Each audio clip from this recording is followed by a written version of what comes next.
So this game can teach you about communication, right? Because you have to kind of talk to see how the game goes. It can teach you the value of $1.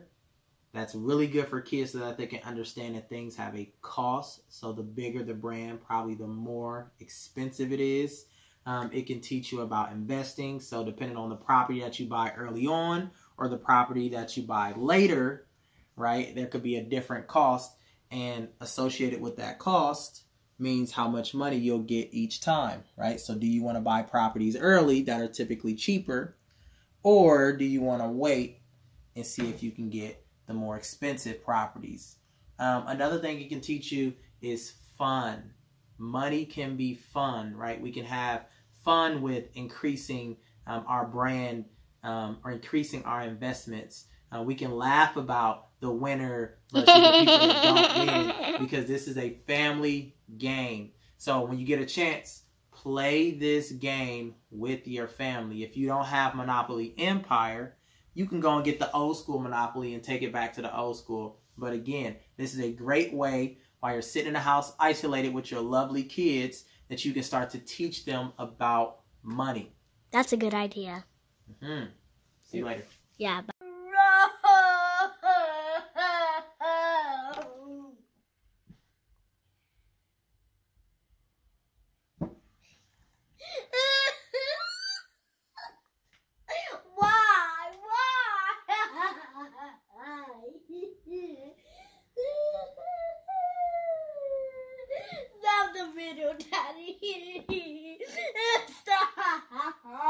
Hey y'all, welcome to my YouTube channel, 1428 Financial Wellness. I want to keep adding videos to help you talk about how you can help your kids learn financial literacy and how you can teach your kids.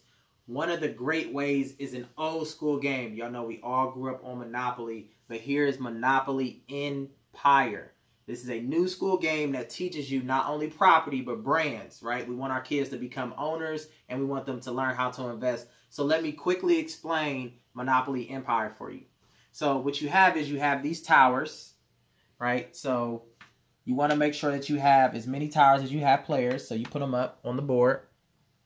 And this fits my business 1428 as it's named after the scripture of Luke 14:28, right? Before you build a building, you must first count the cost. Or before you build a tower, you must first count the cost. So here are my towers.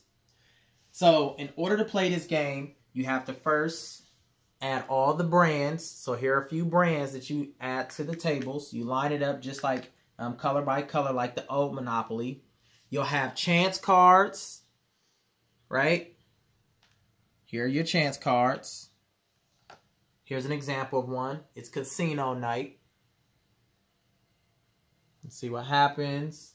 You can pick an opponent. You both roll. The highest roller collects 200 from the bank. So you still got your chance cards. And then you have these Monopoly cards.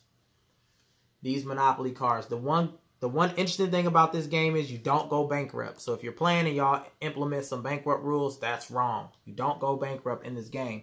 But for this Empire card, just say no. Play at any time to stop another player's action against you. So this can stop anyone's action against you. So if someone pulls a card where they try to take your brand, you can pull this. It's very similar to my Nope shirts, where it's nope, I'm not buying that. I'm focused on my finances.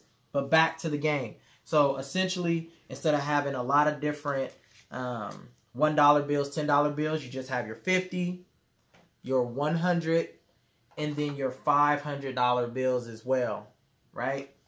Right. So, thank you, Nala. Then you have the dice. The dice are a little different this game around because you have these handshake symbols, and these handshake symbols are for negotiations or to pull from the cards. So I think that's a good opportunity to teach kids how to negotiate, teach them how to adjust to different things, and then importantly, teach them how to build their tower through investing in brands. So when you roll the dice, first you pick your little icon or symbol. So you have a car, you have Coca-Cola, you have McDonald's, you have a motorcycle. So you'll pick one of these. I'll be the car. So let's say you pick the car, and then pick the fries, for example. When you roll the dice, and you land on something, you decide if you want to buy it. Once you buy it, you put it into your tower. Simple as that, right? So let's say the next person rolls and they land on your property. They have to pay you that amount, right? So if it's for $100, they have to pay you $100. It's that simple. But the interesting thing about having kids play this, you can talk to them about patience. You can talk to them about investing, which property should they buy, or you can sit back and watch and see what they have learned based on how they spend their money or don't spend their money. You can see if kids like to have their money broken down into 50s as opposed to just a $500 bill, right? Or you can see how many kids like certain brands or properties. So the good thing about this version of Monopoly is it's taking it to a further lane of the 2.0 Monopoly when we talk about brands, right? Our kids wear these brands, but we want them to learn how to invest into these brands, right? So first, you see different, you learn different, and you help your kids do different. It's important to invest, so why not do it in a fun way? And then hopefully your kids can continue to learn about what that means long-term and in the future.